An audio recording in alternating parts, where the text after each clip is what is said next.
Hello everybody, welcome to another video where I play a game in the background that I've already played beforehand and talk about something that's on my mind. And today the topic is how we are able to survive today because of the society that we're in. And how about back in the day, that would have been an entirely different story, because these days, if you can't get along with a bunch of people, that's like annoying, and you have to do a lot of stuff alone. You probably don't have a lot of friends like us, and so that means that you're going to spend a lot of time alone, and maybe your weekends aren't as filled with fun or group activities as with most people, and maybe on Monday you don't have a lot to say, provided that you don't have a ton of hobbies that you also like to talk about that people accept you talking about, but that's a different story. Now, back in the day when we lived in much smaller communities, there wasn't any technology worth mentioning, or at least I'm thinking roughly medieval type style civilization advancements. So you have your village, you have a couple of things like the water well that everybody has to use, and everybody has to work on the land and stuff like that. I think we would have a much tougher time. I think we would end up being ostracized.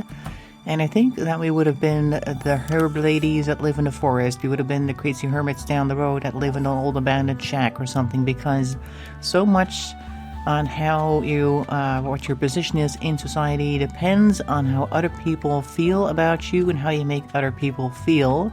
And these days you can pretty much get by all by yourself because there's all these public services that you can use, and you can do pretty much most everything alone except for maybe a few things, but then there's probably people you can hire to take care of whatever.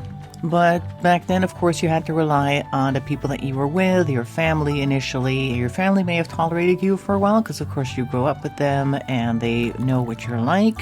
But the neighbors is already a different story, and the neighbors' neighbors don't know you that well either.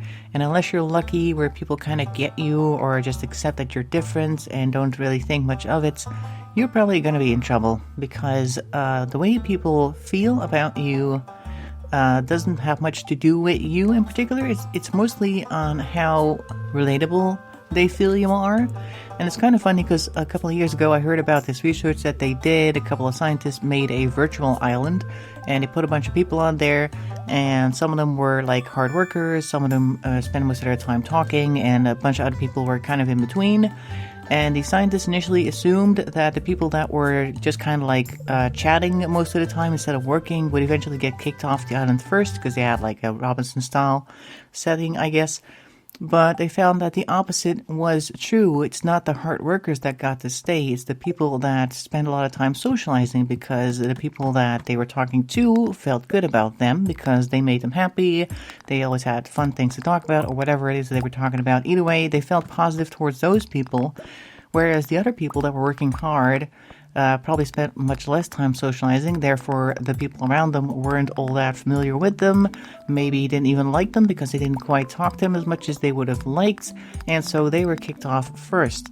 Which is also one of the reasons why I think people on the spectrum have such tough times with jobs, because, like I said in the one where I talk about ADHD or autism and work places, they expect you to do the job, but they also mostly kind of expect you to do the socializing. Like, if you're not the same type of social as the people around you, then you're likely going to get in trouble, even if you do the work perfectly. So I wonder how many crazy herb ladies or hermits living down the road were on the spectrum, or, well, they probably had, at least a few of them had some mental affliction. Of course, that wasn't quite being on the spectrum, but I think we would have been out there along with other people who don't behave like society expects. Particularly in a day and age where anything that seemed different was immediately assumed to be bad, because in order to make the society work, everybody had to do their parts, and their parts was a lot more social than it was hard working. So that's kind of just what came to mind to me one day. I was thinking I would probably end up living in some shack somewhere, and I already have some interest in nature anyway, so probably would be the herb lady, and I'd know all about the different plants, and people would come to me for different remedies and stuff like that. Because another thing you can't forget is that during times of plenty, when there's no issues going on, The herb lady is a useful person to have around, but as soon as people start dying of some random illness or whatever, or people are losing some, I don't know, whatever is getting stolen back there, the first instinct is going to be to weed out all the people that are different from them, because they wouldn't possibly expect anybody that is like them to be the culprit. So then I'd be in trouble, and then I might have to move to a different location if I have time to prepare, of course, because there's also probably a bit of a fear factor here as well, not to show, but more like they probably think that you have some type of mystical powers because you're so different. So in order to make sure that you don't cast any weird spells on them, they might actually try to ambush you at night or something, and then maybe they'll burn down the place or whatever. Either way, it's probably going to be a bad ending.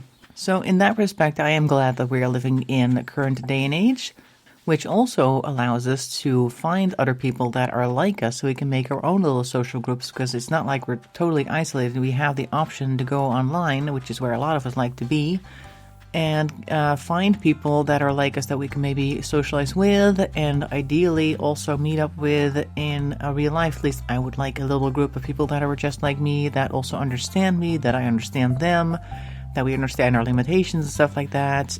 And then we can go do fun things that we all like, which is going to be very different from what the average group that goes out to do things would like. And that would be a lot of fun. But if you're somebody who doesn't really want to meet up in person, then you also have the option to just meet up with people online, and you can log off whenever you want to. There's probably some Discord channels out there, Discord servers out there, probably a lot of Discord servers actually, where you can go ahead and join people who are like you and have some fun with them online, play some games, talk about experiences. I think in particular that last part is going to be very interesting. Exchange experiences, also exchange strategies on how to deal with certain things, certain people, certain occasions, and all that sort of thing. That can be a very helpful resource. So we have a lot of resources, we have a lot more options. Although I do kind of like the idea of living in a shack in a forest, but like I said, the ramifications of that would be totally different and a lot less easy to escape.